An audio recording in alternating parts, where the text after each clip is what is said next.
যেই পড়া গ্রাম থেকে সুদ বের করতে পারে না, যেই পড়া শহর থেকে ব্যভিচারকে বন্ধ করতে পারে না, যেই পড়া রাষ্ট্র থেকে দুর্নীতি ফেন্সিডিল ইয়াবা বন্ধ করতে পারে না, যেই পড়া চুরি ডাকাতি ছিনতাই বদমাইশি বন্ধ করতে পারে না, যেই পড়া দেশের টাকা বিদেশে পাচার করাকে বন্ধ করতে পারে না, এই পড়া ব্যর্থ পড়া।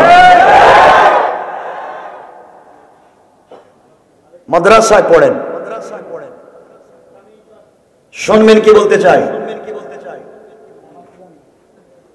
যারা ইমামে কেরাম এখানে এসেছেন, চলে যাইতে চাইলে সম্মানপূর্বক সর্বোচ্চ সম্মান দিয়ে বলছি উঠে যেতে পারবেন যারা উঠবেন, কিন্তু আমার কথা শোনা লাগবে যতক্ষণ বসবেন।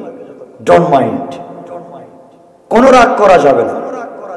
আজকে মসজিদ আছে, বাংলাদেশে লক্ষ লক্ষ মসজিদ আছে, কিন্তু মসজিদ থেকে ইমাম এবং খতিব জুমার মিম্বরে বসে সত্য কথা বলেন না।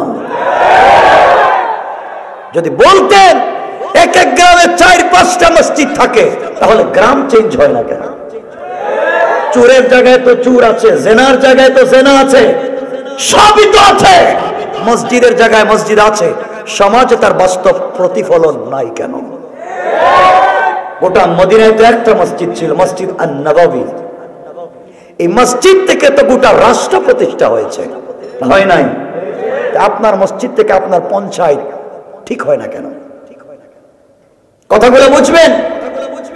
এর কারণ হচ্ছে আজকালকার ইমাম এবং খতিব, ম্যাক্সিমাম মসজিদের ইমাম এবং খতিব মসজিদের মিম্বরে বসে সত্য কথা বলেন না, কারণ বললে চাকরি থাকবে না। বাদ দেন চাকরি, আজকে রাত্রে চাকরি ছেড়ে দেন। আগামীকালকে ফেনীতে মহিপালে যেখানে ফল ফ্রুটসের ব্যবসা করা যায় ব্যবসা করে, সিএনজি চালান, বিজনেস করে খান। আল্লাহ বলছেন রিজালুল্লাহ তুলহিহিম তিজারাতুম ওয়ালা বাইউন আন যিকরিল্লাহ। হালাল বিজনেস করেন, বিনা হিসাবে জান্নাতে যাবেন। আর এই চেয়ারে যদি বসতে হয়, এটা আপনার চেয়ার নয়, এটা আপনার বাবার চেয়ার নয়। এই চেয়ারে বসেছিলেন রাসূল পাক, এই চেয়ারে বসেছিলেন আবু বকর। রাসূল সত্য বলতে দমদান শহীদ করেছেন, মাথায় কলম প্রবিষ্ট করেছেন। হযরত আবু বকরকে পিটাইয়া মক্কায় অজ্ঞান করে ফেলে দেওয়া হয়েছে। এই চেয়ারে বসে সত্য বলবার অপরাধে হযরত ওমরকে ফজরের সালাতে খঞ্জর মারে শহীদ করা হয়েছে। হযরত উসমানকে সত্য কথা বলবার অপরাধে কোরআন তিলাওয়াতরত অবস্থায় শহীদ করা হয়েছে। হযরত আলীকে কুফার রাস্তায় শহীদ করে দেওয়া হয়েছে। হযরত হুসাইনকে কারবালায় শহীদ করে দেওয়া হয়েছে। আপনিও সত্য কথা বলবেন, মরে যাবেন, সত্য বন্ধ করা যাবে না। আপনাকে ঈমান নিয়ে বেঁচে থাকবেন, না হয় বাদ দেন, দরকার নাই চাকরির। কথা বুঝেন আমার? কয়েক মিনিট কথা বলবো। এই যে ভাইগুলার ভালোবাসা আসছে, যে কোনো কারণে আসার কথা বাদী ছিল, আমার কথা রাগ করবেন না, আর আমার কথাকে বাধা দিবেন না। কারণ আমাকে যারা চিনেন না তো চিনেন না, যারা চিনেন তো চিনেন। বাধা দিয়ে খামাকে ঝামেলা পাকায় লাভ নাই। কারণ আপনারা জানেন সবাইকে কিন্তু ঠুকা দিয়ে লাভ নাই। কারণ আমি যখন কথা বলতে আসি তখন আমার এক বন্ধু আছে, আমার এক বন্ধু, তো আমি আমার বন্ধুর কাছে বলি, বন্ধু তোমার কথা পাবলিকের কাছে বলতে যাচ্ছি, তোমার তাওহীদের দাওয়াত দেব। এই বন্ধুর কাছে আমি আমার গোটা বডিকে আমানত দিয়ে আসি। বন্ধু তোমার কাছে আমানত রাখলাম, তোমার কথা বলবো পাবলিকের কাছে, তুমি আমার বডির হেফাজত করবা। সেই বন্ধুর নাম হচ্ছে আল্লাহ। এজন্য আপনাকে সত্য কথা শোনায়া দিচ্ছি। শোনেন মুসলমান, আজকালকে ইমাম সাহেব যেমন জুমার মিম্বরে সত্য কথা বলেন না, বাংলাদেশের ম্যাক্সিমাম মসজিদের সভাপতি সুদখোর, ক্যাশিয়ার ঘুষখোর, আর সেক্রেটারি দুর্নীতিবাজ আর চাঁদাবাজ। ভুল বলছি? আপনারা একটা স্টাম্প আমাকে দেন, লিখে দিব, জিন্দেগিতে এলাকায় আসবো না, না আসলে চলবে আমার, কিন্তু যা বলবো শোনা লাগবে। আজ দিন কোথাও নাই। আজ থেকে 50 বছর আগে আপনাদের এই কোন এলাকা? ফেনী। ফেনী এলাকায় এখন যত মসজিদ আছে আগে ছিল? 50 বছর আগে তো মসজিদ ছিল 2-3 গ্রাম মিলে একটা মসজিদ পাওয়া যেত না। যেত না। 1-2 ইউনিয়ন মিলে একটা মাদ্রাসা পাওয়া যেত না। 2-4 গ্রাম মিলে জানাজা পড়াবার জন্য একজন আলেম পাওয়া যেত না। ঠিক বললাম না? মাদ্রাসা ছিল না, মসজিদ ছিল না, আলেম ছিলেন না। কিন্তু তখনও যে জিনিসটা পাবলিকে ছিল সেটা হচ্ছে সকালবেলা সকল মুসলমানের ঘর থেকে কোরআনের তেলাওয়াত শোনা যেত। না ভুল বলেছি? আজকে মাদ্রাসা আছে, অভাব নাই, গ্রামে গ্রামে মাদ্রাসা, এক এক গ্রামে 2-4টা মসজিদ আছে, এক এক গ্রামে 5-10-20 জন আলেম আছে, সব আছে। যেই জিনিস নাই সেটা হচ্ছে রাসূলের আদর্শ আর চরিত্র নাই।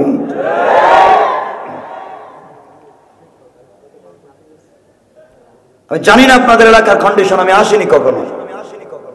দেখবেন এলাকায় অনেক মোড়ল আছে, অনেক মাতব্বর আছে, অনেক বিচারী আছে, ভিলেজ পলিটিক্স করে। যারা গ্রামের রাজনীতি করতে গিয়ে, গ্রামে ভিলেজ পলিটিক্স করতে গিয়ে 1 কাপ লাল চা খায়া এদিকের বিচারকে এদিকে দিয়ে দেয়। কিসের ইমান তোমার? তুমি একটা জানোয়ার। ইসলামের নাম দিয়ে ধোঁকাবাজি করে যাচ্ছে সমাজে। আর যদি আপনি বলেন আঙ্কেল এই যে এটা কি, এটা কি 500 অথবা 5000, তাইলে আপনি মার্ডার কেসের আসামি হইল খালাস। আপনার নাম কেটে দিয়া মসজিদের নিরীহ ইমাম সাহেবের নাম ঢুকাই দিব। এলাকায় দেখবেন অনেক আছে দাড়ি নাভি পর্যন্ত লম্বা, হাতে 1.5 হাত লম্বা তসবিহ, নামাজও পড়ে 5 ওয়াক্ত, হজও করছে 1-2 বার, কিন্তু খবর নিয়ে দেখেন এলাকার সব থেকে বড় সুদের কারবারি আছে না? এগুলোর মানুষ চিন্তা করেন কেমনে? আপনারা বলেন আমাকে। আপনাদের কাছে আমার জিজ্ঞাসা, আপনাদের এলাকায় কোনোদিন শয়তান এসে সুদের ব্যবসা করছে? শয়তান ঘুষের ব্যবসা করছে? আপনাদের এলাকায় ফ্যান্সি ডিলের ব্যবসা করছে? কিন্তু আপনারা যাদেরকে নেতা মনে করে, বাংলাদেশে অনেক নেতা আছে যে নিজে ফ্যান্সি ডিলের ব্যবসা করে, তার কর্মীরা ইয়াবার ব্যবসা করে। কিসের নেতা আপনি? ইসলাম এক রাস্তায়, আপনি চলেন আর এক রাস্তায়, আবার নাম দিয়েছেন মুসলমান। কথা শুনেন, আপনাদের এখানে যারা আছেন আমি চিনি না কাউকে। আমার এখানে অনেক নেতা কর্মী থাকতে পারবেন বিভিন্ন দলের, আপত্তি নেই। হয়তো আপনি নেতা, আপনার কর্মী আছে, বাহিনী আছে, অথবা আপনি কর্মী, আপনার কোনো নেতা আছে। তা আপনার নেতার কোয়ালিটি আর কন্ডিশন গম চুর, চাল চুর, কালবাডের টাকা চুর। কথা বলেন, ভুল বলছি? মসজিদের কেসের টাকা, মাদ্রাসার কেসের টাকা, বিধবার ভাতার টাকা, বাচ্চাদের স্কুলের দুধের টাকা, সব মাইরা মরা মানুষের কাফনের টাকাও বিক্রি করে খায়। এই হচ্ছে নেতা। সুরগুলারে কেমনে নেতা বানান? আমিও কর্মী, আমার একজন নেতা আছে, আমি একজনকে ভালোবাসি, আমি তার আদর্শে বিশ্বাস করি, আমিও কর্মী, আমার একজন নেতা আছে, আমি আমার একজনকে নেতা মানি, যেই নেতা তার 63 বছরের জিন্দেগিতে একটা মিথ্যা কথা বলে না।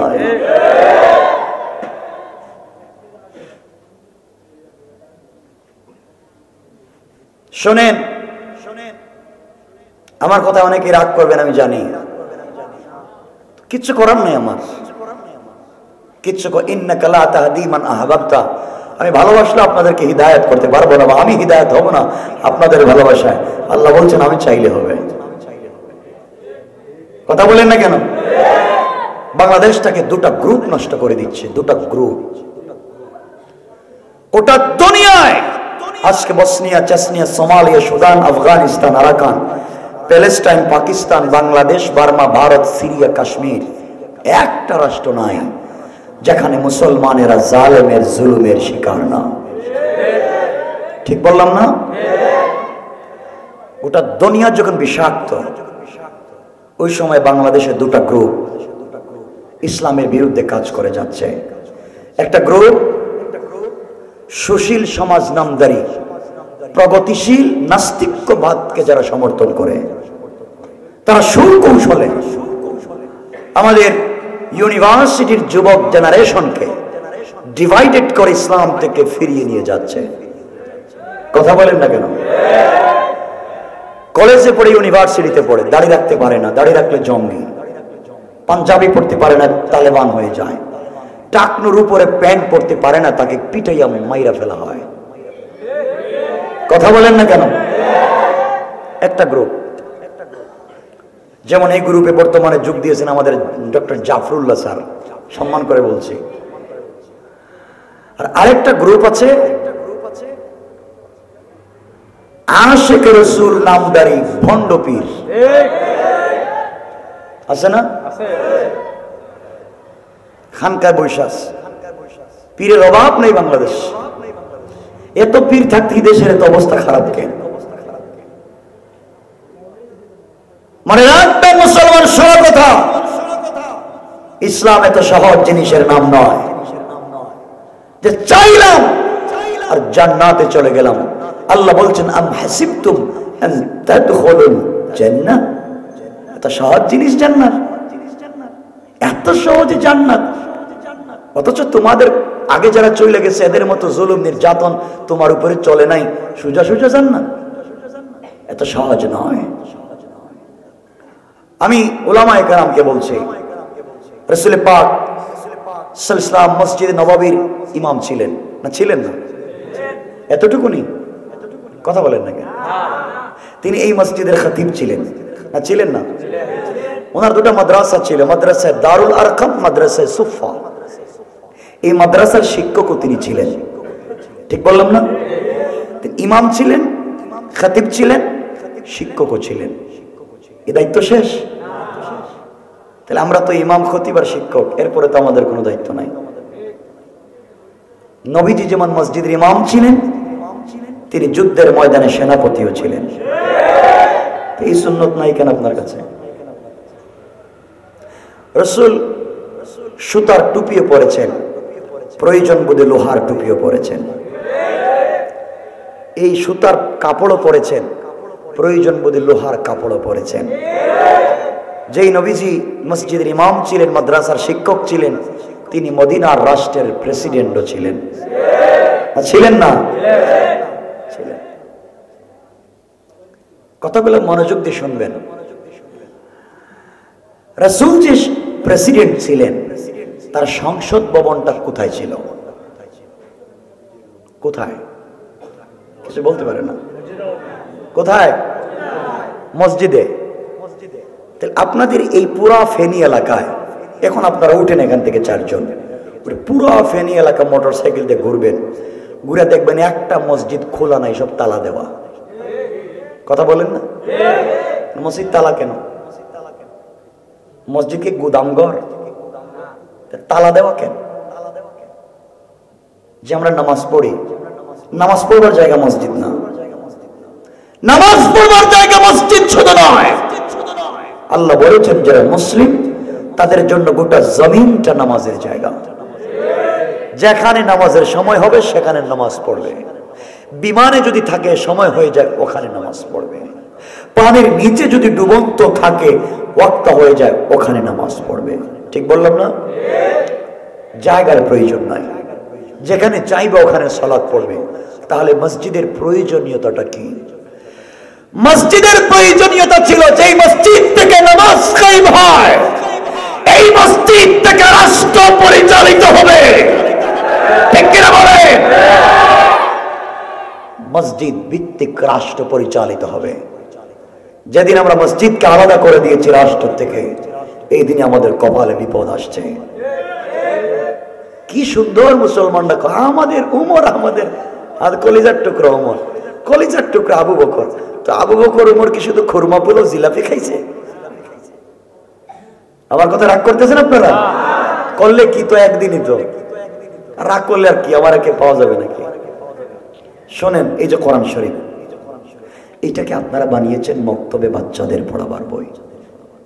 এই কোরআন শরীফকে বানিয়েছেন জানাজার জিয়ারত করবার বই। এই কোরআন শরীফকে বানিয়েছেন শবে বরাত আর শবে কদরে খতম পড়ার বই। কোরআনকে বানিয়েছেন মুখস্থ করে তারাবি পড়াবার বই। কোরআনকে মনে করেছেন কেউ মইরা গেলে তার বাড়িতে 10 জন মিললে খতম পড়া 300 টাকা করে পাওয়ার বই। কথা বলেন না কেন? এই জন্য কোরআন শরীফ।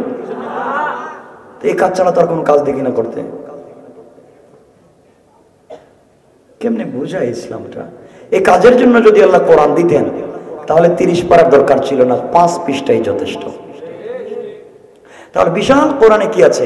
এই যে 114টা চ্যাপ্টার আছে, অধ্যায় আছে কোরআনে। কেন? এখানে কি বলেছেন? আল্লাহ বলছেন কোরআনে কারীমের 13 নম্বর পারার 14 নম্বর সূরা ইব্রাহিমের প্রথম আয়াতে আলিফ লাম রা কিতাবুন আনজালনাহু ইলাইকা লিতুখরিজান নাসা মিনাজ যুলুমাতি ইলান নূর। আল্লাহ বলছেন কোরআন একটা বাস্তবিক লাইট, কোরআন একটা বাস্তবিক ম্যাগনেট, কোরআন একটা চুম্বক। তোমরা সিস্টেমে অন্ধকারে লাগাইয়া দাও, অন্ধকার থাকবে না, আলোকিত হয়ে যাবে। আজকে মসজিদ আছে, মাদ্রাসা আছে, মাদ্রাসার গেটের সামনে যাত্রা গান হয়। মসজিদের সভাপতি উনি যাত্রা গানের সভাপতি হয়। তাহলে ইসলামটা কই গেল? আমার বুঝান আপনারা। আমার কথা শোনেন। আমি দেখতেছি কোরআন হাতে নিয়ে বলছি, আপনাদের পায়ে ধরে বলি, আপনাদের বাচ্চাকে মাদ্রাসায় পড়ান, আমার কোনো আপত্তি নেই। আলেম বানান, হাফেজ বানান, আল্লামা বানান, শাইখুল হাদিস বানান, মুফতি বানান, খতিব বানান, আমার কোনো আপত্তি নেই। কিন্তু আপনার ছেলেকে পাশাপাশি জেনারেল শিক্ষায় শিক্ষিত করেন, মাস্টার্স করান, এমফিল করান, ট্রিপল এমএ করান, পিএইচডি করান, তাকে বিসিএস ক্যাডার বানান। কথা বলেন? আপনার ছেলে আলেম, আপনার ছেলে হাফেজ, ও যদি আপনার জেলার এসপি হয় আর যাই হোক, এই জেলায় তাফসীর বন্ধ হবে না। কেমনে বুঝাই দিন আমি জানি না। আমার ছেলে খুব ভদ্র আলেম, খুব আল্লাহওয়ালা। তো ভদ্র রে মসজিদে রাখতে কইছে কেডা? ভদ্রতে মসজিদে থাকবে কেন? ভদ্র তো থাকবে সাব রেজিস্ট্রার অফিসের সাব রেজিস্ট্রার, ভদ্র থাকবে ইউএনও টিওনো, ভদ্র থাকবে এই থানার ওসি। তাহলে ফাইল ঠেকাইয়া ঘুষ খাবে না। কথা বলেন না কেন? রাখছেন মসজিদে। মসজিদ তো ঘুষ খাওয়ার জায়গাই না, ঘুষ দেয়নি কেউ। তাহলে এখানে থেকে লাভ কি? এখানে কিসের পরেশগারি তোমার? এখানে তো খাওয়ার সিস্টেমই নাই। তুমি যে আলেম, তুমি যে ভদ্র, তুমি যাও মন্ত্রণালয়, তুমি যাও সচিবালয়, তুমি হও এসপি আর DC, additional DIG, DIG IGP হও, তখন দেখবো বান্ডিল পাইলে জিহ্বা ঠিক থাকেনি। যদি থাকে তুমি মুত্তাকিন, আর না হয় তুমি চরম বাটপার। ঠিক কিনা বলে?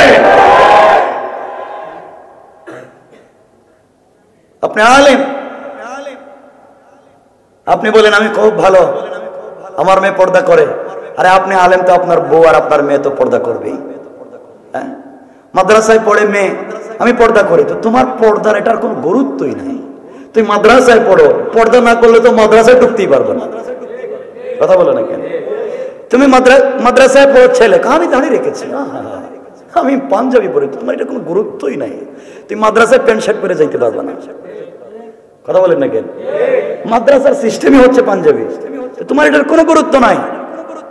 যদি কোনো ইংলিশ মিডিয়ামের একটা ছেলে, ইউনিভার্সিটির একটা ছেলে, সে যদি বলে আমি দাড়ি রেখেছি, আমি পাঞ্জাবি পরেছি, তাকে পুরস্কার দেওয়া দরকার, কারণ তার আবহাওয়া অনুকূলে নয়, প্রতিকূলে। ইসলাম শেখাচ্ছে না। কোথায় ইসলাম, কোথায় চিন্তা আমাদের? এজন্য আপনাদেরকে বলবো, পেটে পাথর বাঁধেন, মাসের পর মাস না খেয়ে থাকেন, আপনাদের বাচ্চাদেরকে বাংলাদেশের বিভিন্ন মন্ত্রণালয় পাঠান।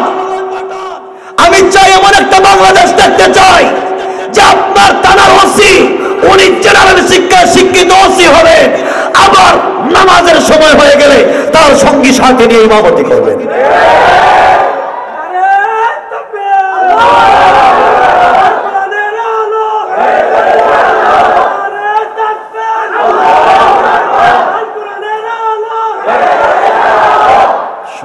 আমি এমন একটা রাষ্ট্রের স্বপ্ন দেখি যে রাষ্ট্রে যিনি প্রাইম মিনিস্টার হবেন, প্রেসিডেন্ট হবেন, তিনি জাতীয় মসজিদের ইমাম হবেন, খতিব হবেন।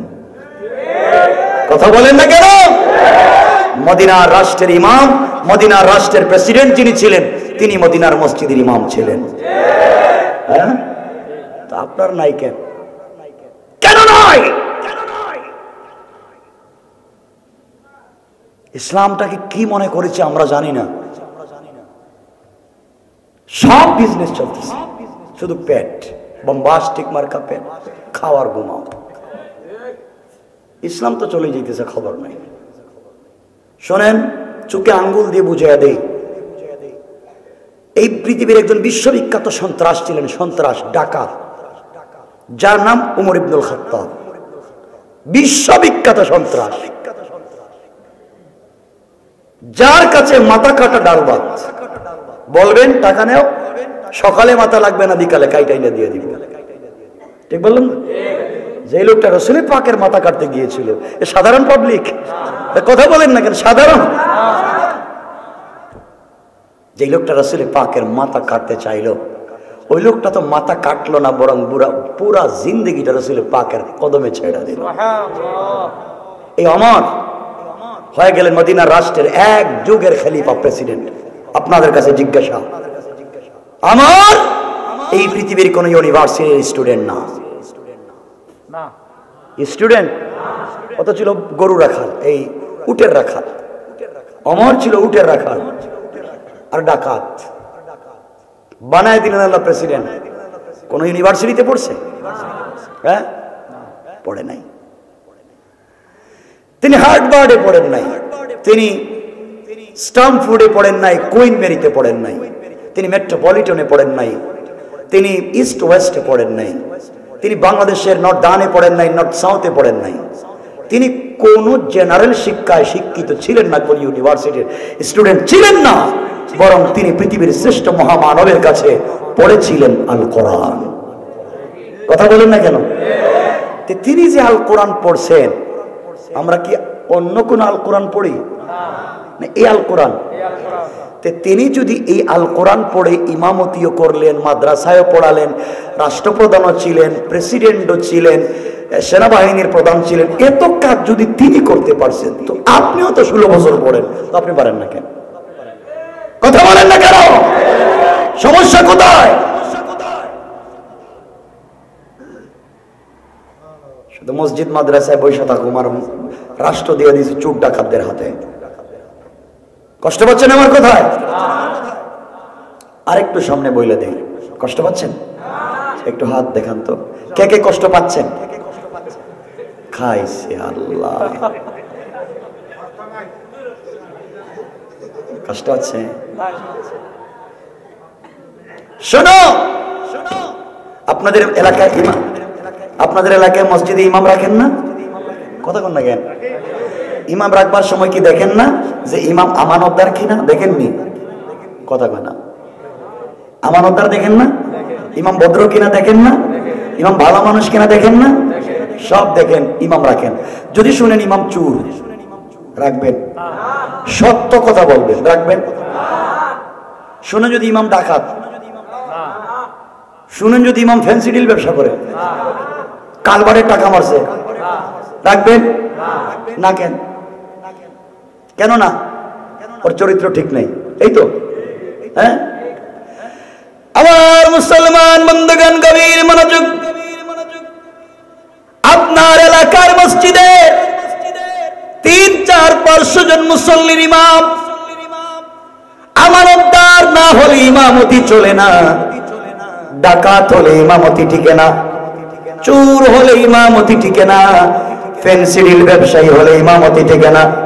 300-400 জন মসজিদের মুসল্লির ইমাম আমানতদার না হলে যদি ইমামতি টিকে না, যিনি 16 কোটি মুসলমানের ইমাম হবেন, অবশ্যই তাকে মসজিদের ইমামের চাইতে বড় আমানতদার হওয়া লাগবে। বুঝেন না বাংলা কথা?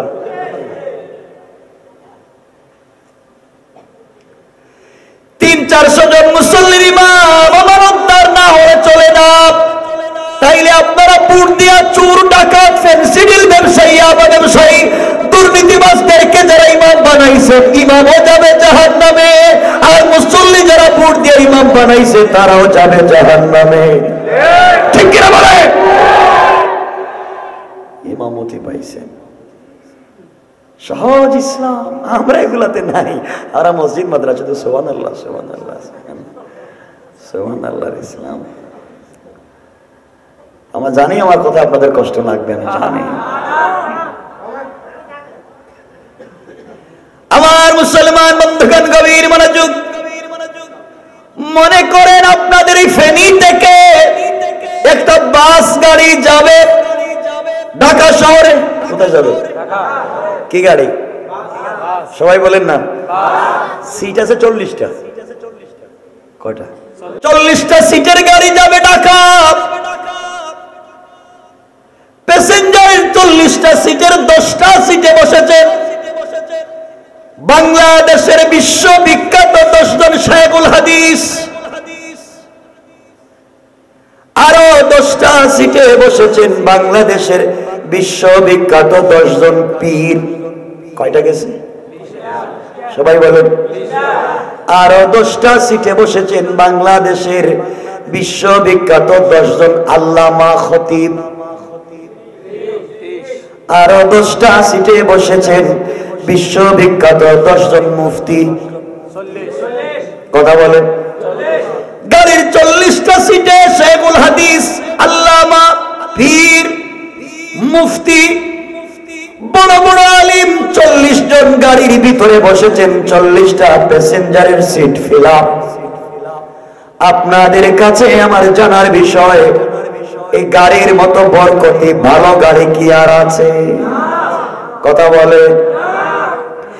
যে গাড়ির প্যাসেঞ্জারের সিটে শায়খুল হাদিস বসা, আল্লামা বসা, পীর বসা, বুজুর্গ বসা, মুফতি বসা, সবাই বসে বসে কেউ আল্লাহর নামের জিকির করে, কেউ তো কোরআন তিলাওয়াত করেন, কেউ তাসবিহ পড়েন, যার যার মতো করে আল্লাহর নামের জিকির চলতেছে। কোথায় বসে? আরে বাসে না, প্যাসেঞ্জারের সিটে। কোথায় বসে? প্যাসেঞ্জারের সিটে বসে সবাই জিকির করেন। গাড়ি যাবে ঢাকা। সবাই যখন প্যাসেঞ্জারের সিটে বসে জিকির করে যাচ্ছে, গাড়ি চলতে লাগলো ঢাকার পথে। কিন্তু ড্রাইভিং সিটে যাকে বসায় রাখছেন ড্রাইভার হলো একটা মাতাল। কি ড্রাইভার? মাতাল।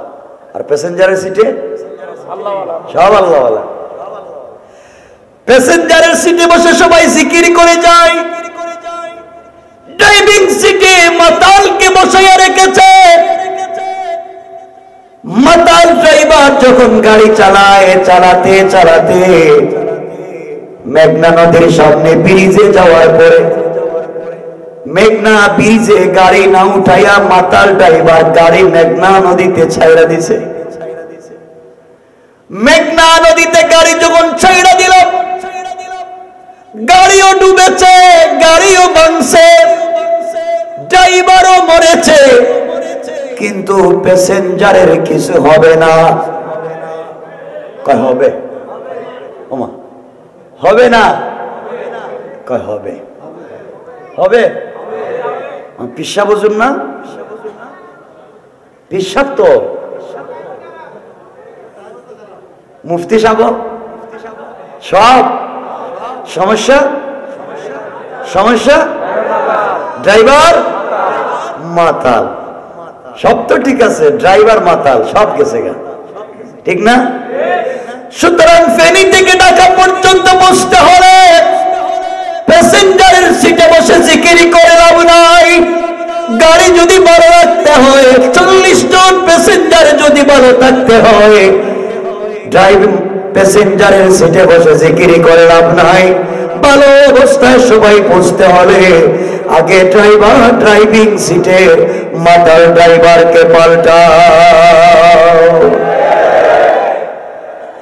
এই কথা যদি বুঝেন, আপনারা মুসলমানের ড্রাইভিং সিটে মাতালকে বসাইয়া খানকায় বসে জিকির করে লাভ নাই, মাদ্রাসায় বসে হাদিস পড়ে লাভ নাই, মসজিদের কর্নারে বসে তাসবিহ টিপে লাভ নাই। ওই মাতাল ড্রাইভার যদি গাড়ি অ্যাক্সিডেন্ট করে ড্রাইভারও মরবে, 16 কোটির গাড়িও ভাঙবে, 18 কোটিও ডুববে। আপনি পীরও যাবে, মুরিদও যাবে, খানকাও যাবে, মাদ্রাসাও যাবে, মসজিদও যাবে। সুতরাং 18 কোটি প্যাসেঞ্জারের গাড়িকে যদি বাঁচাতে হয়, ড্রাইভিং সিটে বসে জিকির করে লাভ নাই। আগে 18 কোটি প্যাসেঞ্জারের ড্রাইভিং সিটের মাতালকে পাল্টা।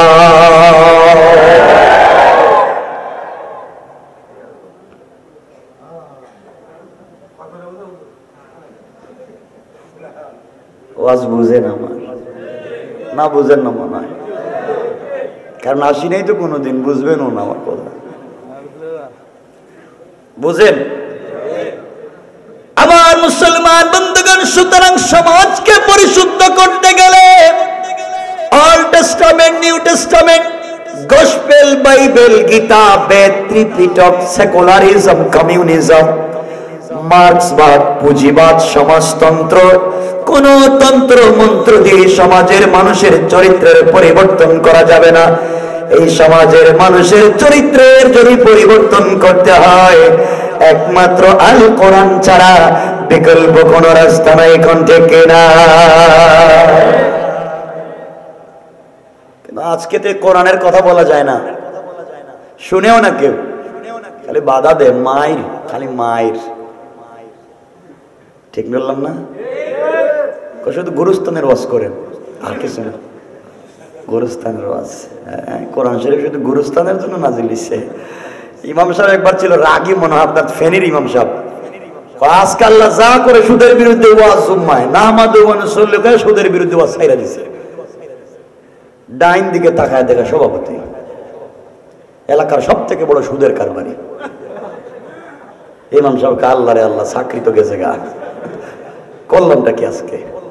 যাক, তাহলে যারা ঘুষ খায় এদের বিরুদ্ধে ওয়াজ হবে না। আমাদের বলল ঘুষের ওয়াজ শুরু করছে, বাম দিকে তাকায় দিকে সেক্রেটারি, সাবেক দারোগা, কি ঘুষ খাইতে খাইতে আপনাদের রোডের সিএনজি ড্রাইভারের কাছ থেকে সিগারেটের রোড দেখো খাইছে। ঠিক কেন বলে? গভীর রাত্রে রাস্তায় হাইওয়ে গাড়ি থামা, হাইওয়ে থেকে থামো, স্যার সমস্যা কি? কাগজ দেখা, কাগজ ঠিক আছে তো? ঠিক আছে স্যার, সব ঠিক তো? ড্রাইভিং লাইসেন্স আছে স্যার? 500 টাকা দেয়। কমা কাগজ দিলেন, কাগজ বললেন, কাগজ দেখাইলাম, ঠিক আছে, ড্রাইভিং লাইসেন্স ঠিক আছে, 500 টাকা দিব কেন? তোর গাড়ির লাইটের পাওয়ার বেশি।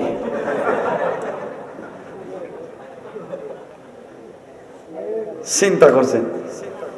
ওই ইমাম সাহেব চিন্তা করছে, আল্লাহ খাইছে রে, চাকরি তো দেখতেছি নাই, তো এটাও বাদ।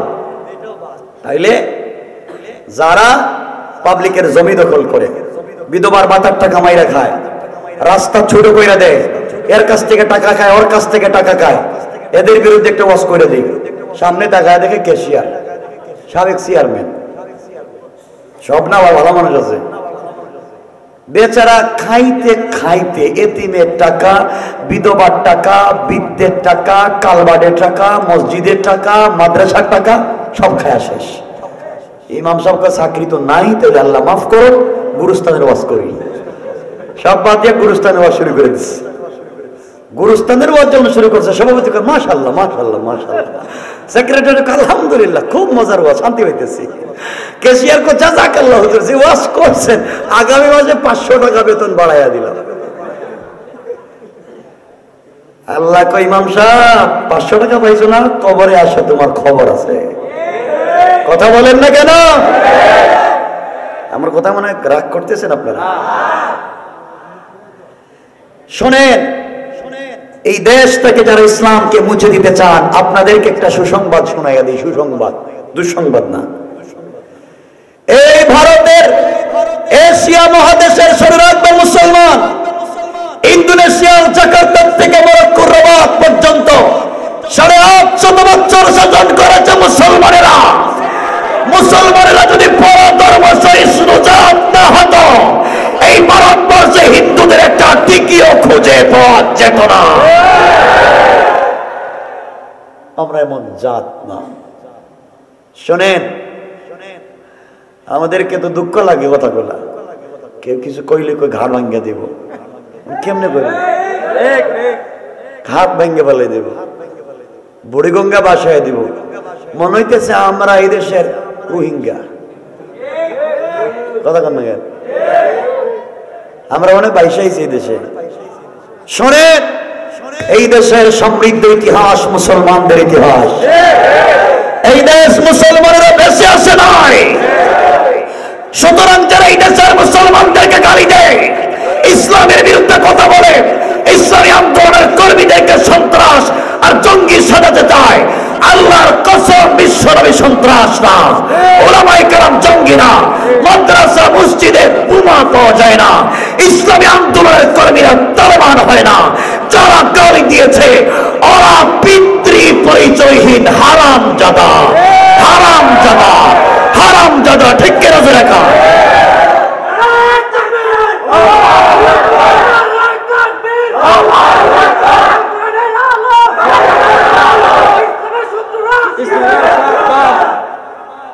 বুঝেন আমার কথা? সমাজে অন্যায় চলবে না, সব বাদ দিতে হবে। এই জন্য মনে রাখবেন, মুসলমান, এই দেশ মুসলমানদের দেশ। সবাই বলেন, আলিম উলামার দেশ, পীর বুজুর্গের দেশ, অলিয়তদের দেশ, গৌস কুতুবের দেশ, শাহজালাল শাহপুরের দেশ, 360টা ওলিয়ার দেশ, 12 ওলিয়ার দেশ। এই দেশের ভিতরে কেউ যদি ইসলামের বিরুদ্ধে কথা বলতে চায়, মুসলমানদের হাত আর কান ভেঙে দিতে চায়, এই দেশে 30 লক্ষ ইসলামী আন্দোলনের কর্মী জিন্দা, টান দিয়ে জিহ্বা কেটে ফেলে দেবে, জিহ্বা কেটে দেবে। কি ভাবছেন? যা মুখে আসে তাই বলতে শুরু করেছে। মনে করেছেন কেউ কিছু বলবে না, সবাই ভয় পায়, পাগলই নাকি কথা কয়। এই জন্য আমার মুসলমান বন্ধুগণ মনে রাখবেন, আল্লাহ বলেছেন, যারা আমাকে গালি দেয় তোমাদেরকে মাফ, যারা আমার কোরআনের বিরুদ্ধে কথা বলো তোমাদেরকে মাফ, যারা কোরআনকে ডাস্টবিনে ফেলো তোমাদেরকে মাফ। কিন্তু আমি যাকে বন্ধু বানিয়েছি সেই বিশ্ব নবীকে কেউ যদি গালি দেয়, তাকে দুনিয়ায়ও মাফ নাই, আখিরাতেও মাফ নাই। যুবকদেরকে বলতে চাই, যুবক, তোমার কি ভাল লাগে না? টুপিটা মাথায় দেও না কেন? পাঞ্জাবিটা পরো, মুখে দাঁড়ি রাখো, আসো না একসাথে যাই না মাঠে, মাছ আর মুআউযের মতো আমরা প্রতিযোগিতা করব জিহাদের জন্য। আল্লাহ বলছেন, গোলাম তুই রাস্তায় নেমে যা, রাস্তায় নেমে আমার নামে তাকবীর দে, আল্লাহু আরশিস্তাওয়া, আমি তো আরশে আজিমে থাকি। তুই যখন মাঠে নেমে যাবে, আমি আরশে আজিমে থাকি না। মিন হাবলিল ওয়ারিদ, তোর ডানে, তোর বামে, তোর সামনে, তোর পিছনে দাঁড়িয়ে আমি আল্লাহ তোর পক্ষে স্লোগান দেই। আল্লাহ, কিসের ভয়? আমি বুঝি না আপনারা কেমনে ভয় পান। আচ্ছা বলেন তো, হায়াত মত কার হাতে? তাহলে ভয় করতে কি লজ্জা হয় না? হয়। কোন দুনিয়ায় আইছি রে আল্লাহ। হায়াত মত যেহেতু আল্লাহর হাতে, আপনি সত্য উচ্চারণ করতে কোনো ভয় আছে? ইমাম সাহেব, চাকরি চলে যায় জাগা। আল্লাহ বলছেন, অবিসামা এ রিজকুকুম, তোমাদের রিজিক তো আসমানে, চাকরি যাবে গ্রামের মসজিদের, আমি দিয়ে দিব কেন্দ্রীয় মসজিদের। ঠিক না বলেন? সত্য বলা লাগবে তোমাকে বেঁচে থাকতে হলে। সুতরাং আমার মুসলমান বন্ধুগণ, এই সমাজের ভিতরে কিছু বললেই আমাদেরকে জঙ্গি তালেবান বলা হয়। মনে রাখবেন, মৌলবাদ, জঙ্গিবাদ, তালেবান যাই গালি দেওয়া হোক, আমরা কিন্তু এই দেশের টাকা বিদেশে পাঠাই নাই। যারা বাংলাদেশের পাবলিকের ট্যাক্সের টাকা দিয়ে বিদেশে বাড়ি বানায়, এরা হলো 2021 সালের সব থেকে বড় রাজাকার। রাজাকার ছিলেন না। কষ্ট পান আমার কোথায়? পাইতে তো পারেন, জানি না।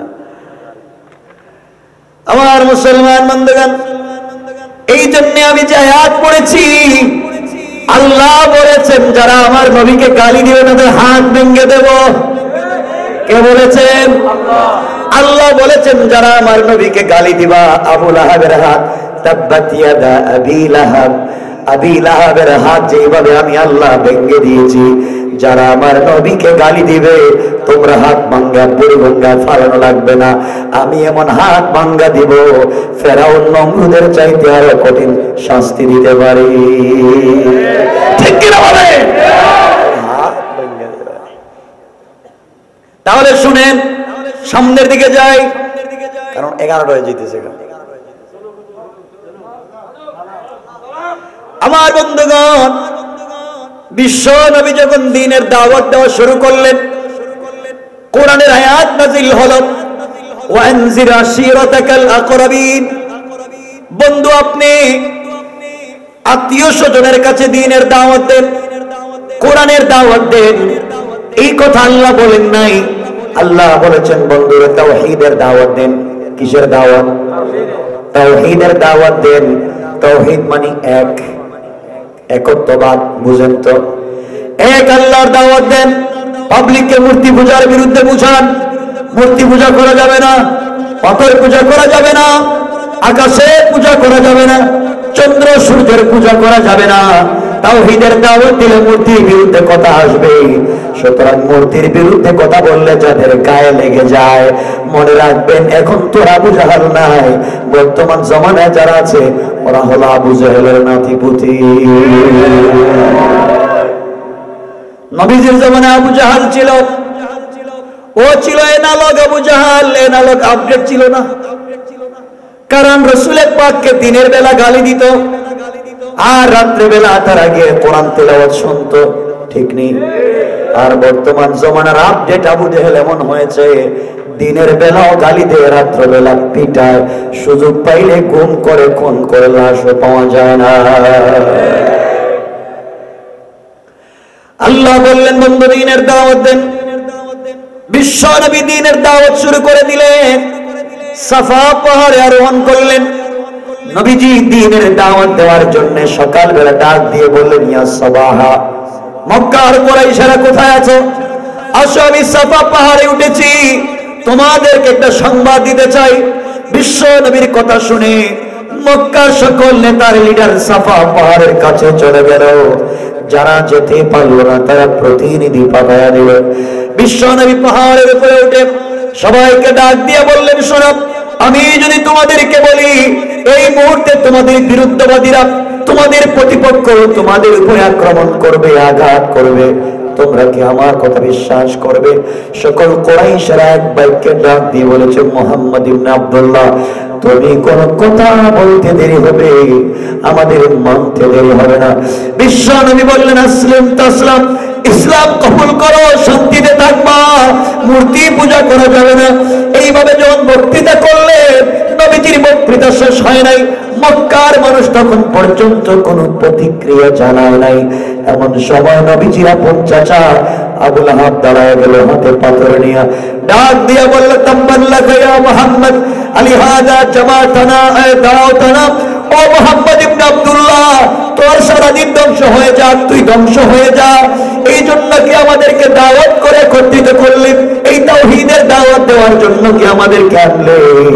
তোর আল্লাহ একটা পাগল, তুই আর বড় পাগল।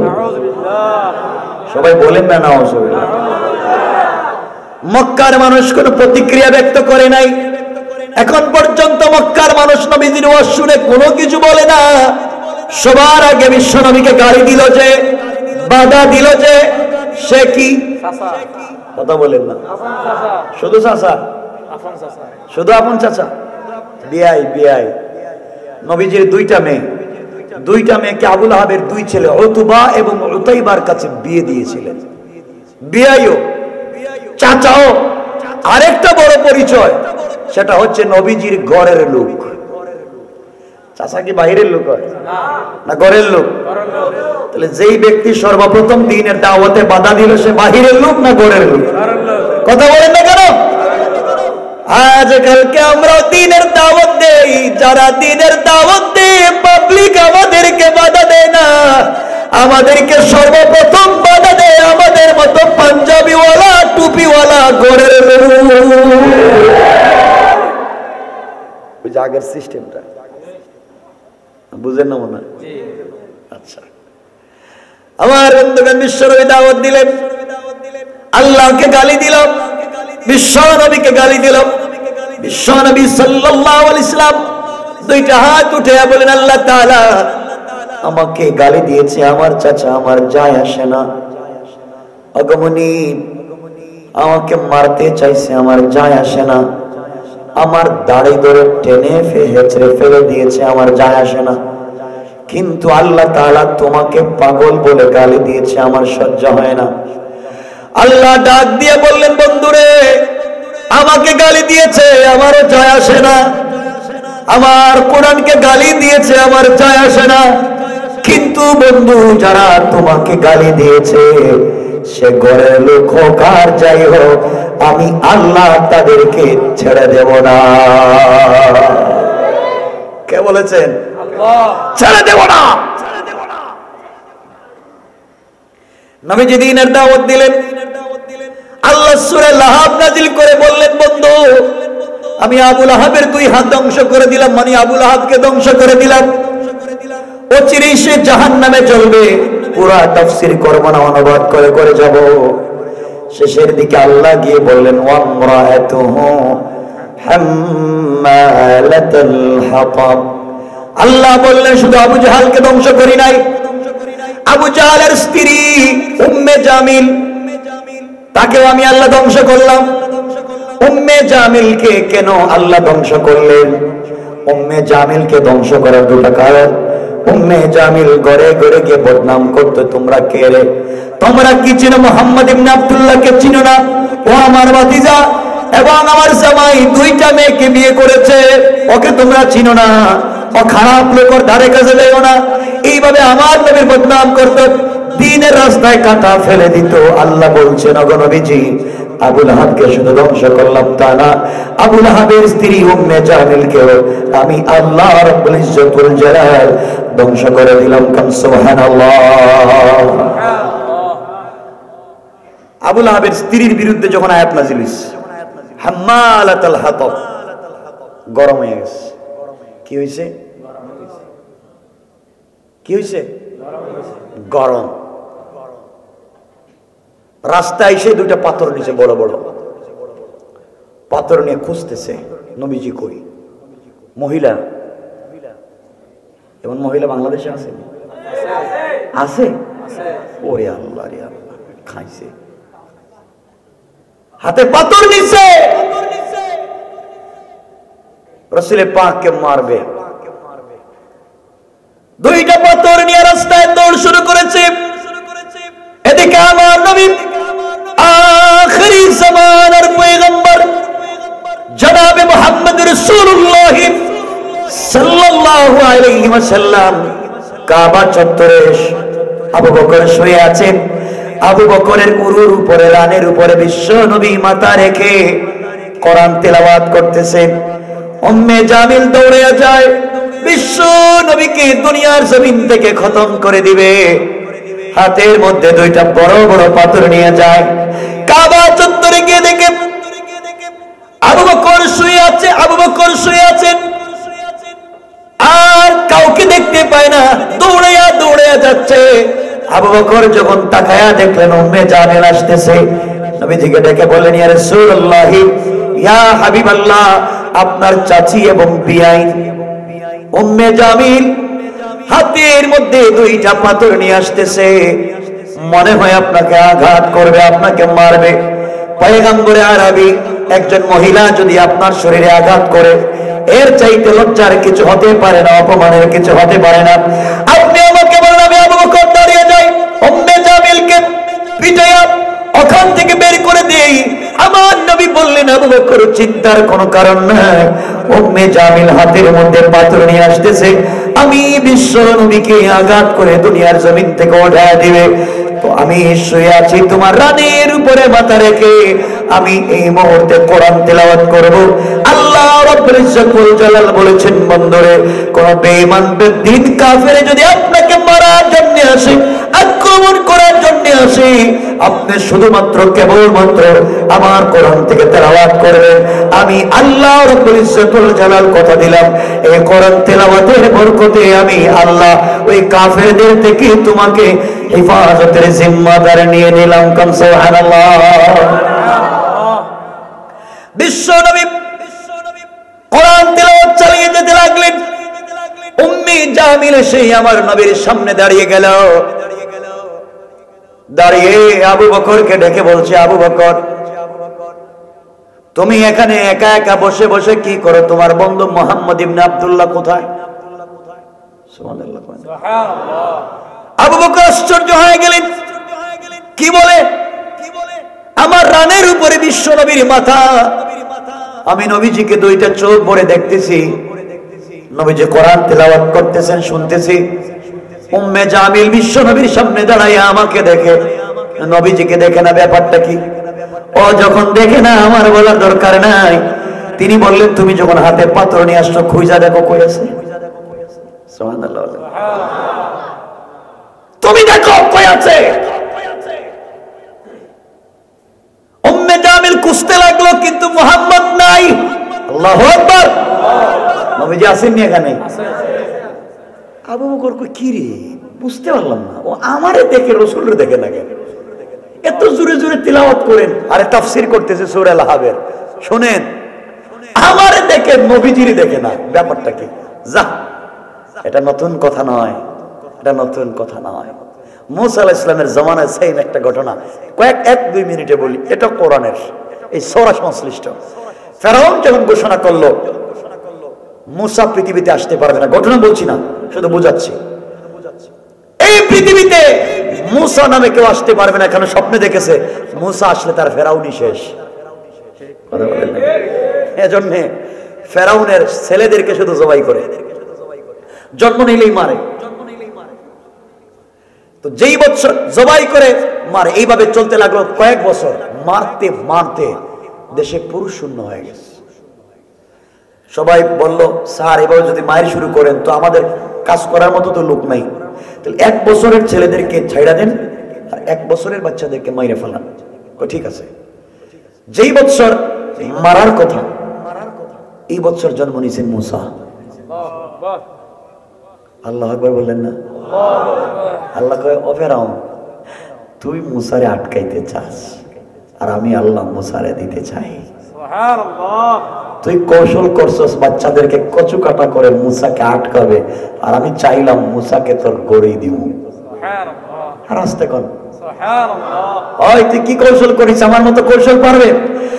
আল্লাহ কোরআনে বলছেন, ওয়া মাকারু ওয়া মাকারাল্লাহ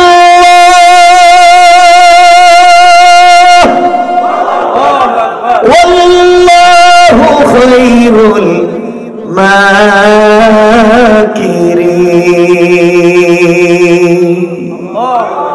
তুই কিসের কৌশল করবে আমার সাথে? যা তোর কৌশল নিয়ে আটকা মুসাকে, তুই আটকাবে আর আমি দিব, আয় খেলা হবে। আপনার হাসেন দেখেছে খেলা হবে? আমি তো বুঝলাম না, খেলা হবে শুনলে হাসে কেন? হয়েছে নাকি খেলা আপনাদের এলাকায়? হয় না? এক পাগলা পাগলা পাগলা বলছিল নদীর ওই পার থেকে খেলা হবে। এমন খেলা শুরু হয়েছে নোয়াখালীতে, কোন তার বিরুদ্ধে জুতার মিছিল। ঠিক কিনা বলেন? খেলা হবে। পাগলা বুঝেও না কেমনে খেলাইতে হয়, এখন যে জুতার মিছিল এরকম বলল। কষ্ট পাচ্ছেন আমার কথা?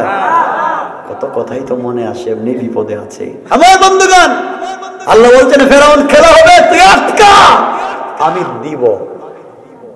সুবহানাল্লাহ বলেন। যে বছর কাটবে, এই বছর মুসা জন্ম নিয়েছেন। তো মুসা জন্ম নেওয়ার পরেই ফেরাউনের কাজ হলো প্রত্যেক দিন প্রত্যেক গ্রামে তার গোয়েন্দা আছে, প্রত্যেক ঘরে ঘরে গিয়া দেখে বাচ্চা হয়েছে, হইলি কাটা। চিন্তা করতেছেন কেমন কাজ করছে? হইলি জবাই। আরে ফেরাউন তো বাচ্চা জন্ম নেওয়ার পরে জবাই করছে, আর বাংলাদেশের মুসলিম মহিলারা জন্ম নেওয়ার আগে পেটের ভিতরে জবাই করে দেয়। কথা বলেন না? Birth control. আরে এই বার্থ কন্ট্রোলের আবিষ্কারক তো ফেরাউন। কথা কেন? ফেরাউন এই যে বাচ্চা আটকাবার জন্য কন্ট্রোল করছিল, কাজ হয় নাই। আর এর আগে এই বার্থ কন্ট্রোলের আবিষ্কার করতে চেয়েছিল ইব্রাহিম আলাইহিস ইসলামের বাবা আজহর ঠাকুর। ইব্রাহিমকে পৃথিবীতে আসতে দেওয়া যাবে না, এই বার্থ কন্ট্রোল মন্ত্রণালয়ের মন্ত্রী আজহর ঠাকুর, নমরুদের মন্ত্রী, ইব্রাহিমকে আসতে দেওয়া যাবে না। আল্লাহ ও নমরুদ, তুই মন্ত্রিত্ব দিছ আজর রে, ইব্রাহিম রে আটকাবি, হে আজরের গড়ে ইব্রাহিম রে দিলাম। আল্লাহু আকবার বলেন না? আল্লাহ কোরআনে কারীমের সূরা নিসার ৭৬ নম্বর আয়াত অর্থাৎ বাম পৃষ্ঠার শেষ শব্দে আমার আল্লাহ বললেন, ইন্না কাইদাশ শাইতানি কানা যায়ীফা। আল্লাহু আকবার। আল্লাহ বলছেন কিসের তোর কৌশল? আমার কাছে তোমাদের কৌশল তো ব্যর্থ। যা আমার বন্ধুগণ, এক পর্যায়ে মুসা আলাইহিস সালাম জন্ম নিলেন। তো জন্ম নেওয়ার ২-৩ দিনের মাথায় ফেরাউন বাহিনী গ্রামে আসছে, হানা দিছে, ধরো মারো কাটো। মুসা আলাইহিস সালামের মা দেখলেন পাশের বাড়ি ফেরাউনের বাহিনী, কি করবেন? বাচ্চাটাকে কি করবেন? কারণ ফেরাউন বাহিনী তো ঢুকলেই মারবে, ঠিক না? কি করবেন? আমার বন্ধুগণ, মুসা আলাইহিস সালামের মা চিন্তা করলেন কি করবেন। এমন সময় ফেরাউন বাহিনী আস্তে আস্তে তাদের বাড়িতে ঢুকে গেল। মুসা আলাইহিস সালামের মা চিন্তা করলেন কোনোভাবেই যেহেতু বাচ্চাকে বাঁচাতে পারবো না, আমার চোখের সামনে ফেরাউন আমার বাচ্চাকে 2 টুকরা করবে, সহ্য হবে না। এই চিন্তা করে তিনি বললেন, আমি ফেরাউন বাহিনীকে বুঝাতে দিব না, আমার বাচ্চাটাকে গোরের চুলায়, যে চুলায় রান্না করা হয় ওই চুলার মধ্যে ছেড়ে দিলাম। আল্লাহ যেহেতু আমার বাচ্চাকে দিয়েছেন, আর আল্লাহ আমাকে স্বপ্নে বলেছেন মুসার মারে এই বাচ্চা দুনিয়ার সাধারণ বাচ্চা না, এটাকে আমি আল্লাহ দুনিয়ায় আমার কর্মী বানাইতেছি, নেতা বানাবো। কিছুদিন পরে যেই ফেরাউন কচু কাটা করে তারে থাপ্পড় দেওয়া। কথা বল না কেন? মুসা আলাইহিস সালামের মা মুসা আলাইহিস সালামকে চুলার মধ্যে ছেড়ে দিলেন। দাউ দাউ করে আগুন জ্বলতেছে, চুলার ভিতরে যখন ছেড়ে দিলেন মুসা আলাইহিস সালামকে, কিছুক্ষণ পরে ঢুকে গেল ফেরাউন বাহিনী। ফেরাউন বাহিনী এসে বলতেছে, ও মহিলা, তোমার ঘরে কি কোনো বাচ্চা আছে? মুসা আলাইহিস সালামের মা তো পয়গম্বরের মা, মিথ্যা বলতে পারবেন না। তিনি যদি বলেন আমার ঘরে বাচ্চা আছে তাইলে তো মাইরা ফেলাবে, আর তিনি যদি বলেন বাচ্চা নাই তাইলে তো মিথ্যা হয়ে যাবে। তিনিও বললেন, আমি কেন বলবো আছে না নাই, তোমরা দেখো না কেন? তোমরা পুরো ঘর তালাশ করো, আসছো যখন দেখো কোন বাচ্চা আসেনি। ফেরাউনের বাহিনী করে ঢুকেছে, গোটা ঘর তালাশ করে ঘরের কোথাও বাচ্চা নাই। তাকায় দেখে চুলার ভিতরে আগুন জ্বলে। যাওয়ার সময় মুসার মারে বলতেছে, ও মহিলা, ঘরের কোথাও বাচ্চা পাইলাম না, তুমি রান্না করার জন্য মনে হয় চুলায় কি দিছিল, আগুন দাউ দাউ করে জ্বলে, একটু দেখো যাও। আমরা গেলাম। আল্লাহু আকবার বলেন না? তারা নিজে বুঝলা যায় যে আপনি চুলায় মনে হয় কি রাখছিলেন, আগুন বেশি হয়ে গেছে, একটুকে কমাইয়া দেন, আমরা খুঁজে বাচ্চারে পাই নাই। সবাই চলে গেল। মুসার মা চিন্তা করেন আমার বাচ্চা জ্বলে পড়ে শেষ। দেখেন দূর থেকে তাকায় দেখেন ধাউ ধাউ করে আগুন জ্বলে।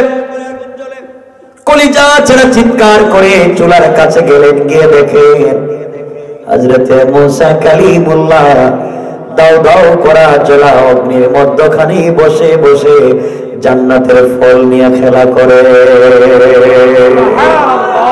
আল্লাহু আকবার! কে করেছে? আল্লাহ। কে করেছে? আল্লাহ বাঁচায় দিলেন। এবার মুসার মা চিন্তা করলে বাচ্চাটাকে তো আবার 2 দিন পরে ফেরাউন বাহিনী আসবে, কি করি?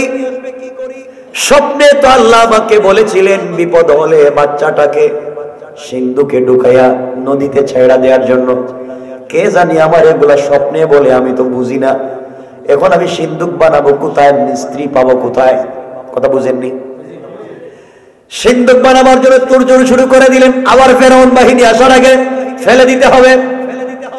সকালবেলা ঘরের দরজার সামনে বৈশা বৈশা মুসার মা কান্না করেন, আল্লাহ মিস্ত্রি কোথায় পাবো? টাকা নাই, পয়সা নাই, শুধু আছে কাঠ। কাঠ তক্তা আছে, কিন্তু মিস্ত্রি লাগবে, লোহা লাগবে, লাগবে না? এত কিছু কোথায় পাবো? আমার টাকা নাই। মুসা আলাইহিস সালামের মা দরজার সামনে বসে আছেন। তাকায়া দেখেন মাথায় সাদা পাগড়ি, মুখে সাদা দাড়ি, সাদা একটা পাঞ্জাবি পরা, ফেরেশতার মতো একটা ভদ্র মানুষ মুসা আলাইহিস সালামের মায়ের ঘরের উঠানের সামনে হাঁটা যাওয়া করে। পিছন দিকে দেখা যায় একটা বস্তাও লটকায় রাখছে। তিনি বললেন, বাবা তুমি এখানে দৌড়াদৌড়ি করো কেন? কি সমস্যা? আমি মিস্ত্রি। তুমি কিসের মিস্ত্রি? আমি কাঠ মিস্ত্রি। ওরে বাবা, আমি কাঠ মিস্ত্রি খুঁজতেছি, আর এদিকে এখানে ঘোরায়। তোমার বাড়ি কই? আমার চিনবেন না, আমি দেশের না, আমি আসছি কয়েকদিনের জন্য। তুমি কি সত্যিকার একটা মিস্ত্রি? আমি ভালো মিস্তুর, আমার মতো মিস্ত্রি আর নাই। ওরে বাবা, তাহলে ভালো মিস্ত্রি পাইছি। আমার একটা সিন্ধুক বানায় দিতে হইব। সত্যি? সিন্ধুকটাতে কি রাখবেন? স্বর্ণ না রূপা না ডায়মন্ড? কই কি রাখবো? তোরা কই লাভ কি? যাই রাখি না, স্বর্ণ রাখলে একটু সিঙ্গেল, ডায়মন্ড রাখলে একটু ডাবল। এখন কত বড় বানাবো? মুসা আলাইহিস সালামের মা চিন্তা করলেন, স্বর্ণ রাখলে তো এত মোটা বানাবার দরকার না, তাহলে তো এত ছোট বানায় দেবে। এখন মুসাকে যে রাখবো এটা বলি কেমনে? তিনি চিন্তা করলেন এটা নিশ্চিত সিআইডি, ফেরাউনের সিআইডি। কারণ আজকালকে তো সিআইডির অভাব নাই। ওয়াজে এইসব গোয়েন্দাগিরি করে। হুজুর কি কয়? তো কি কয় কইতাছি তো সব মাইকে শোনা যায়। কথা কথা আজকে গোপনে কইতেছে না, মাইকে কইতেছে। সিআইডি গিরি করে, ফাজলা, বুঝে না কিছু। এরা বুঝে না তো, এজন্য বুঝাতে হবে। রাগ করলে চলবে না, এদেরকে কাছে আনতে হবে, বুকের সঙ্গে বুকটা লাগাই একটা চাপ দিতে হবে। ঠিক কিনা বলেন? মাথায় হাত দিয়ে দোয়া করে দিতে হবে, এগুলো কইরো না, এগুলো ভালো কাজ না, আসো একসাথে জান্নাতে যাই। ঠিক কিনা বলেন? আমার বন্ধুগণ, মুসা আলাইহিস সালামের মা বলেন, বাবা আমি একটা সিন্ধুক বানাতে চাই, কিন্তু তোমাকে কেমনি বলি? তোমাকে তো আমি বিশ্বাস করতে পারতেছি না, তুমি আবার ফেরাউনের সিআইডি কিনা। আমি আর যাই হই, আপনাকে একটা কথা বলতে পারি কসম করে, আমি ফেরাউনের সিআইডি না। আল্লাহু আকবার। আপনি এতটুকু আশ্বস্ত থাকেন আমি ফেরাউনের কেউ না, কিন্তু বাকি পরিচয় দিতে পারবো না, আমি একজন মিস্ত্রি। বলে তাইলে একটা সিন্ধুক বানাও। বাবা আমার একটা ছেলে আছে, নাম মুসা, বাচ্চা, দপদপে সুন্দর, তুলতুলে, এত ডিজাইন বিউটিফুল ডেকোরেশন করা, একটা স্মার্ট আমার একটা ছেলে হয়েছে কয়েকদিন। বাচ্চাটারে কি করবো? ফেরাউন খুঁজতেছে মারার জন্য, নদীতে ফালায় দিব। এই জন্যই তো আমি তো এইটা কাজের জন্যই তো মিস্ত্রি। সুবহানাল্লাহ বললেন না? আমি তো এগুলো ভালো পারি, পানি ডুববে না। আপনি কাঠ দেন, দিলাম কাঠ। লোহা আছে? না বাবা লোহা নাই। হাতুড়ি আছে? নাই তো। রান্দা আছে? কিছু নাই তো। কোথায় আমি কি দিয়ে কাজ করে দিব? মিস্ত্রি কয়, মা আপনি ঘরে যান, আমি বানাই দিতেছি। মহিলা ঘরে গিয়া দরজার চৌকট দিয়ে তাকায়, দেখো কেমনে বানায়। দেখেন দুইটা কাঠ হাতে নেয় আর মুখ থেকে তুতু বাইর করে লাগাইয়া দেয়। আল্লাহু আকবার। কিচ্ছু নাই, কোনো লোহা লাগায় না, দুই তক্তায় শুধু তুতু লাগায় আর ডিজাইন হয়ে যায়। সুবহানাল্লাহ। সুন্দর করে বানানো হয়ে গেছে। মা খুব সুন্দর করে বানাইছি, আপনার ছেলেকে এখানে রাখতে পারবেন। আল্লাহ রাব্বুল ইজ্জতুল জালাল ফেরাউনকে বলছেন, এই জিবরাইলকে বলছেন, উনি ছিলেন জিবরাইল, পরিচয় দিচ্ছি পরে। বলছেন, হ্যাঁ মিস্ত্রি কি? আমার মুসাকে রাখবা এই কাঠের বাক্সে, যারা আমি নবী বানাবো, আমার বন্ধু কালিমুল্লাহ বানাবো, তার হাত পায়ে শক্ত লাগবে না? আল্লাহ তাআলা আমি কি করবো? আমার কাছে তো কোনো ফর্ম নাই। যাও জান্নাতুল ফেরদাউস থেকে স্পেশাল এক প্যাকেট আমার এই ওলির জন্য, আমার পয়গম্বর মুসা বাচ্চাদের জন্য আমি বানায় রাখছি জান্নাতুল ফেরদাউসে, এক সেট তোশক কম্বল, ওগুলো নিয়ে এসে বিছাইয়া দাও। দিছেন, বিছাইয়া দিছেন। এখন ছিলেন তো মুসা আলাইহিস সালামের মা, মুসা আলাইহিস সালামের মায়ের কোলে। তিনি বললেন, মিস্ত্রি বলছে আমার কোলে দেন না, আমি আপনার বাচ্চাকে এই বাক্সের ভিতরে রাখি। আল্লাহ ডাক দিয়ে বলছেন, ও মিস্ত্রি, যাকে তুমি কোলে নিচ্ছ সে আমার পয়গম্বর কালিমুল্লাহ, তোমার শক্ত হাত দিয়ে ধরবা না, আমার বন্ধু যেন কষ্ট না পায়, হাতকে নরম করো, এত নরম করো বন্ধু যেন বুঝতে না পারে। কোলে নিছেন জিবরিল আমিন, মুসা আলাইহিস সালামকে কোলে নিছেন, বাক্সের ভিতরে দিছেন। আল্লাহ বলেন, বাক্সের ভিতরে রাখলেই যদি মুসা তো গরম হবে না? মুসা গরম না ঠান্ডা মানুষ? বাচ্চা থাকতেই তো গরম হওয়ার কথা। যদি রাখার পরে কান্না শুরু করে দেয় তাহলে তার এক ঝামেলা। আল্লাহ বললেন, ও জিবরাইল, তুমি এক কাজ করো, আমার এই বন্ধুর বাক্সের ভিতরে একটা ফু দাও, ফু দিলে ঘুমাই যাইব। সুবহানাল্লাহ বললেন না? ফু দিলেই ঘুমাই যাইব, একটু দাও না, ঝাড়ফুঁক করে দাও।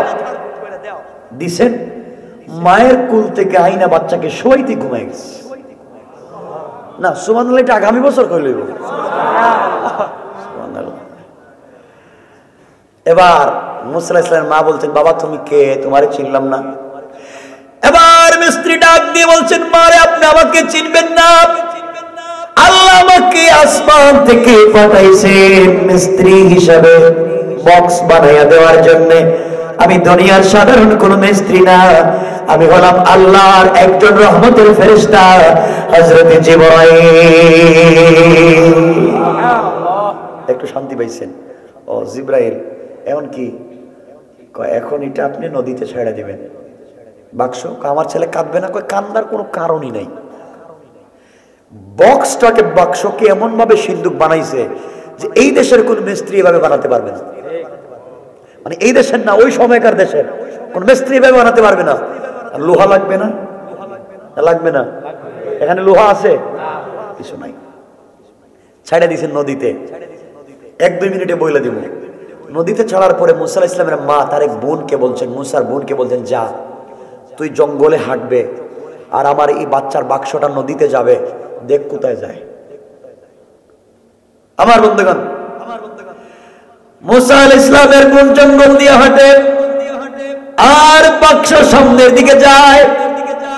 যেতে যেতে সহিহ riwayat ফেরাউনের নদীর ঘাটে গিয়ে পৌঁছে গেল। পৌঁছার পরে ফেরাউনের স্ত্রী হযরত আসিয়ার জন্য 2 জন দাসী ছিল। কেউ বলেছেন তাদের একটা পালক মেয়ে ছিল, তার 2 জন দাসী ছিল। নদীতে পানি নেওয়ার জন্য এসেছিল। তারা এসে দেখে তো ডিজাইন করে একটা বাক্স সিন্দুক। 2 জন চিন্তা করে চুরি করে নেওয়া যাওয়ার সময় হয়তো বাদশার বাড়ি থেকে পানিতে ভালায়া গেছে, এর ভিতরে স্বর্ণালংকার আছে, আমরা নিয়ে যাই। আর একজন বলে যদি ধরা খাই তাহলে তো আমাদের মাথা কেটে দেবে, এর চাইতে ওটা নিয়ে যাই, ফেরাউনের স্ত্রী আসিয়ার সামনে নিয়ে আমরা করব। 2 জন মিলে সিন্দুকটাকে কাঁধে উঠালো।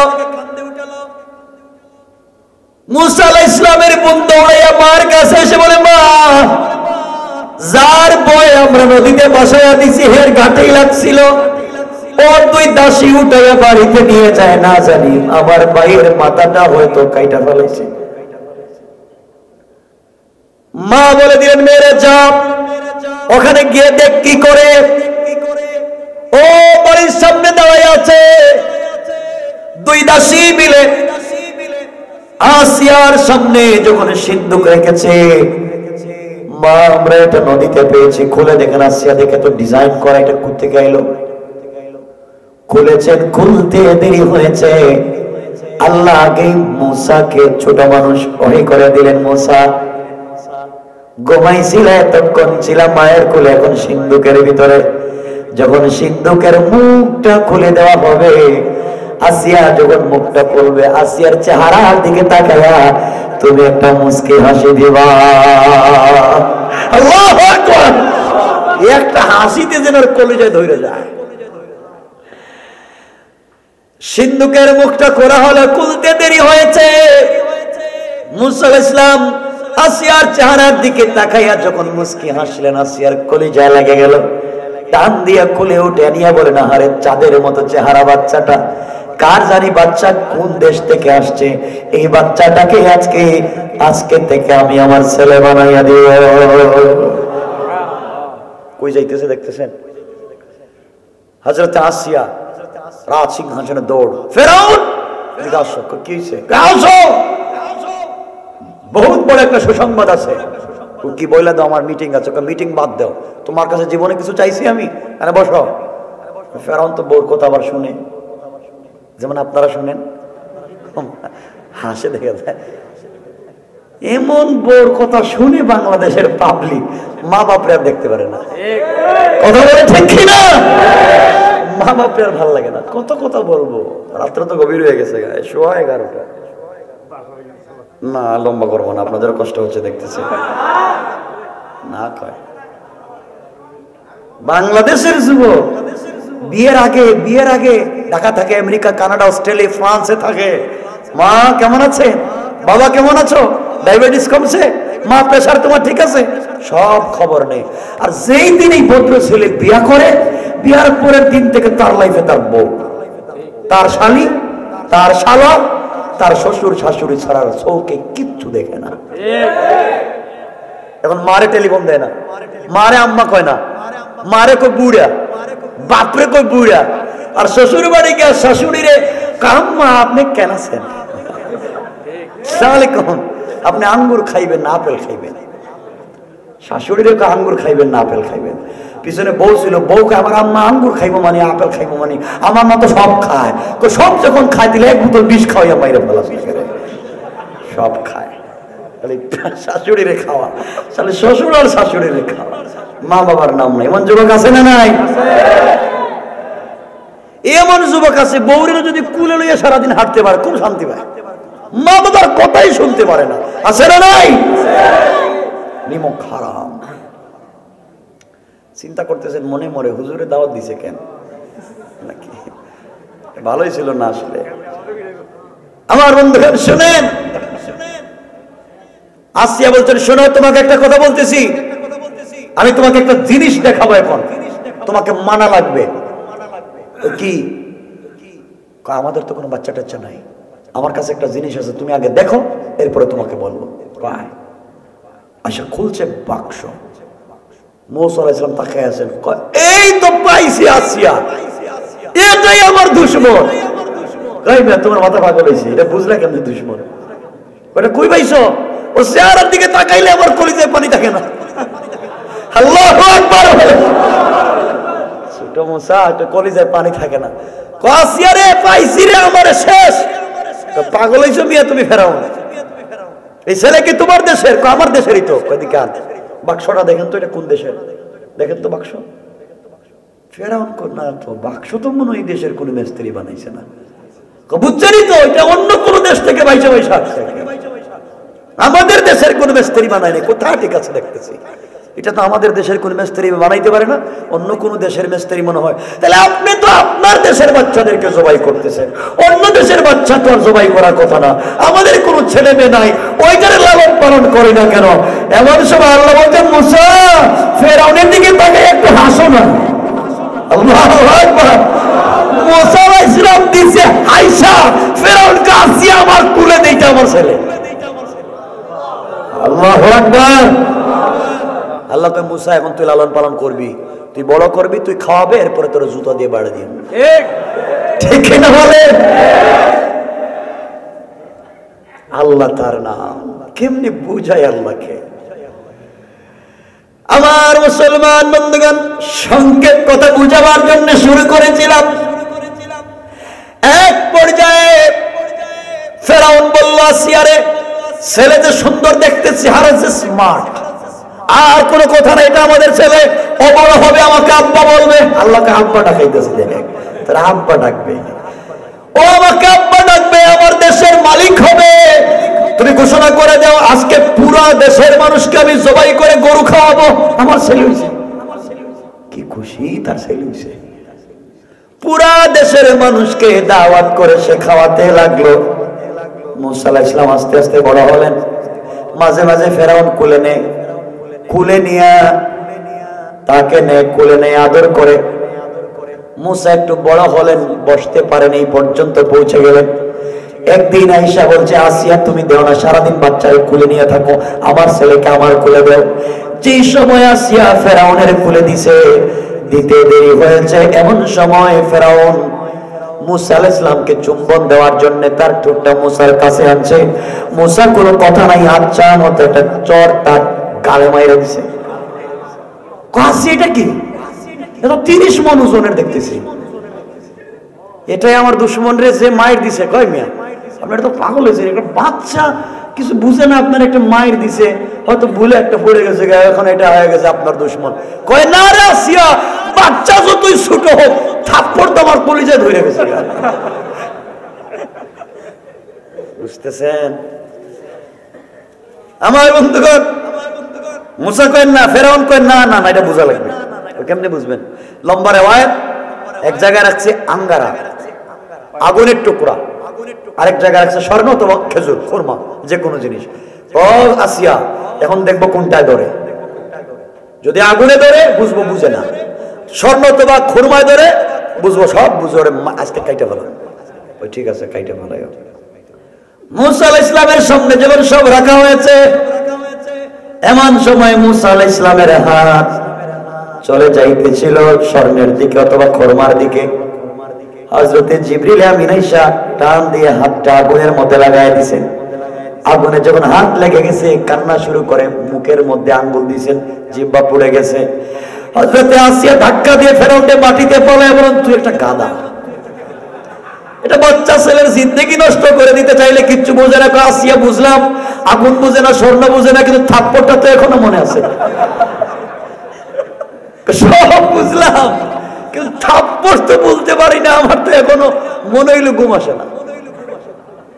আল্লাহ এভাবে সাইজ করবে আমার বন্ধুগণ। যাক, কথা হচ্ছে সংক্ষেপ, বোঝাতে চাইলাম যে আটকাতে চাইলো, হেফাজত করলেন কে? এইভাবে আমার মুসলমান বন্ধুগণ, উম্মে জামিল আমার নবীর সামনে বসে, আমার নবীর সামনে দাঁড়ায় জিবরিল আমিন হযরত আবু বকরকে বলে, আবু বকর তোমার বন্ধু মুহাম্মদ ইবনে আব্দুল্লাহ কোথায়? তোমাকে দেখি, আব্দুল মুহাম্মদকে দেখি না। আবু বকর বলেন, আমার সামনে নবীজি বসা, নবীজিকে দেখি, কিন্তু উম্মে জামিল দেখে না। যখন বলার দরকার নাই, চলতে থাকো। আমার বন্ধুগণ, উম্মে জামিল বলে, শোন রে আবু বকর, হাতের মধ্যে 2টা পাথর নিয়ে এসেছিলাম মারবার জন্য, পিটাবার জন্য, কিন্তু মুহাম্মদকে পাইলাম না। তোমার বন্ধুকে জানাইয়া দিও, ওকে যেখানে পাইবো ওখানে সাইজ করব। নবীজি শুনতেছেন নি? কথা কন না কেন? উম্মে জামিল আমার নবীকে গালি দিয়া যখন চলে যায়, আবু বকর চোখের পানি ছেড়ে বিশ্বনবীকে জড়ায়া বলছেন, ইয়া রাসূলুল্লাহ, আমি আপনাকে দেখি, আপনার কোরআন তিলাওয়াত শুনি। উম্মে জামিল আপনাকে দেখলো না, আপনার তিলাওয়াত শুনলো না, ব্যাপার কি? আমার নবীজি বললেন, আবু বকর রে, আল্লাহ বলেছেন কোন দুশমন যখন আঘাত করতে আসবে, ওই সময় কোরআন থেকে তিলাওয়াত করতে থাকবা, আমি আল্লাহ হিজাবাম মাসতুরা, আকাশ থেকে একটা গোপন পর্দা পাঠায়া কাফের আর বিশ্ব নবীর মধ্যখানে আমি আল্লাহ পার্টিশন সৃষ্টি করে দেই। কোন সুবহানাল্লাহ। এই জন্য পার্টিশন সৃষ্টি হয়েছে, উম্মে জামিল আমাকে দেখতে পারে নাই। আমার বন্ধুগণ, আলোচনা লম্বা, রাত 11:30 হয়ে গেছে। জানা থাকো, আলোচনা অনেক লম্বা। এখন আবু লাহাব এবং উম্মে জামিল মিল্লা রাসূলকে মারার জন্য যাচ্ছে একসাথে। আর উম্মে জামিল বাসায় গিয়া তার 2টা ছেলে উতবা এবং উতাইবাকে বলতে, শোনো, তোমরা এখন যাও, এখন যাও মুহাম্মদের সামনে গিয়া মুহাম্মদের সামনে দাঁড়াইয়া বলো তাকে পিটাও আর তার 2টা মেয়েকে তালাক দাও। নাউজুবিল্লাহ বললেন। এখন তারা যাচ্ছে রাসূলকে মারার জন্য, পিটাবার জন্য, 2টা মেয়েকে তালাক দেওয়ার জন্য। কথা এখানে রেখে দিলাম, আর আলোচনা অনেক লম্বা, ওই জায়গায় গেলে আসবে আল্লাহ কেমনে ধ্বংস করলেন। সুতরাং আর লম্বা করতে চাই না, আমার জন্য দোয়া চাই, আপনাদের জন্য।